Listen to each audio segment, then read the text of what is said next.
Welcome back to another episode of Nourish to Flourish with yours truly, Megan the Trainer, registered dietitian. And in today's episode, I am going to be talking about the topic of whole foods. I think we all know that adopting a more whole foods-based diet and reducing the amount of processed foods that we eat is going to be beneficial for our health. Not only is this just going to increase the chance of us getting more nutrients, getting a better variety of nutrients, but now we can get some of these other helpful compounds, these polyphenols, flavonoids, different things that can help reduce inflammation, help with energy production, help us just feel better, and if you're somebody who's active, help you recover better and just help you do the things that you want to do in life.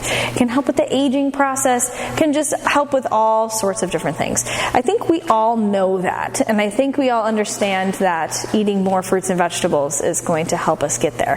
But it's always kind of tricky when I know what I need to do, but I don't know how to do it, or I know how I could do it, but I'm having a hard time implementing it. So I'm going to give you a couple of tips in this short little video here to hopefully help you eat a couple of more whole food based things during the day, during the week, during the month, whenever it is. Now, the biggest tip that I usually give to clients is I like to envision whole foods as kind of on a sliding scale where we have like the ultra processed foods on one end, and then we have the whole food, the naked food, the food alone by itself on the other end.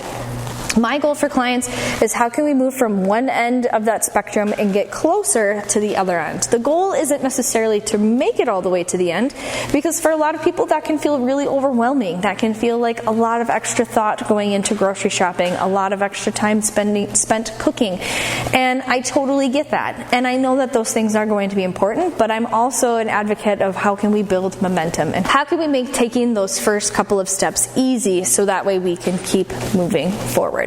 So the biggest thing that I usually like to tell clients is think about what meal, what snack, when throughout the day, when throughout your week would make the most sense for you to shift towards something that would be a little bit more whole foods. Where's something where you're having an ultra processed snack during the day that we could maybe make a substitution? Or where would be a time that you could easily flip something into more of a whole foods based? So what this might look like is, again, instead of having maybe a candy bar, for example, while you're at work, how can we kind of tweak that a little bit? Maybe we could look at something that's going to be maybe like a granola bar that might have honey as a sweetener instead of all of the added sugar or artificial sweeteners and whatnot in it. So making your own granola or making your own granola bars, or finding a bar that has fewer ingredients in it. Things like RX bars, those are also some of my own personal favorites. So you could check out some other options at the store, so that way you still have that layer of convenience, but now we're kind of substituting and swapping a little bit, taking those steps towards that more less processed side of things. When it comes to meals, I'm also a big advocate of using convenience when it makes sense.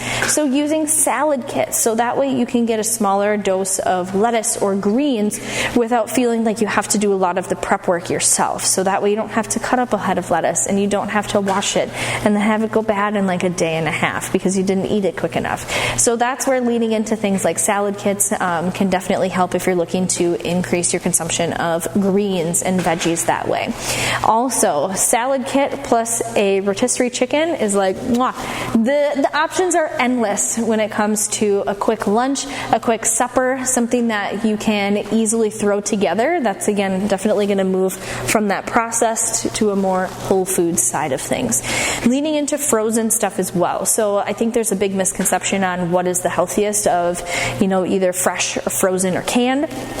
I would say that fresh and frozen sometimes can be, in my opinion, kind of neck and neck, because all the stuff that's frozen is going to be picked at peak ripeness. So it's going to have as much of its nutrients in it as possible. Once we pick something from the stem, it's just going to slowly start to depreciate, especially from a nutrition perspective. So that's where frozen things can be super great options. So this is where we can have frozen berries on hand to either add to yogurt, to add to cereal, to add to smoothies, to add to oatmeal, or just to eat as a nice cold snack. And even just like frozen veggies can easily either be popped in the microwave, tossed in the air fryer.